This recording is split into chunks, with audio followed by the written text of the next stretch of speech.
নমস্কার বন্ধুরা, আপনার ভেন্ডি গাছের ডগা কি কুঁকড়ে যাচ্ছে আর তাতে কালো কালো আঠালো পোকা এবং পিঁপড়ে দেখা যাচ্ছে? এটি হলো ভয়ঙ্কর জাব পোকা বা অ্যাফিড।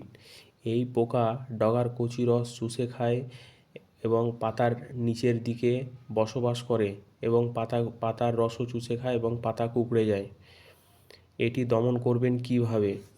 প্রথমে হলুদ আঠালো ফাঁদ জমিতে 4 থেকে 5টি ব্যবহার করা ভীষণ কার্যকর।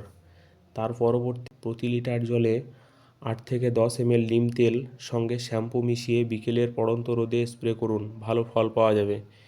এছাড়াও ইমিডাক্লোপিড, যেটা কনফিডার বা টাটা মিডা নামে পাওয়া যায়, 1.5 ml, অথবা ফ্লোনিকামাইড, যেটা উলালা নামে পাওয়া যায়, 1.5 গ্রাম প্রতি লিটার জলে গুলে স্প্রে করুন।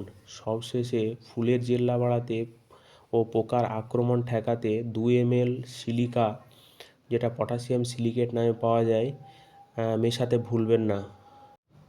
ভেন্ডি চাষের এমন আরও গোপন টিপস পেতে আমাদের চ্যানেলটিকে সাবস্ক্রাইব করে পাশে থাকার অনুরোধ করছি। ধন্যবাদ সবাইকে।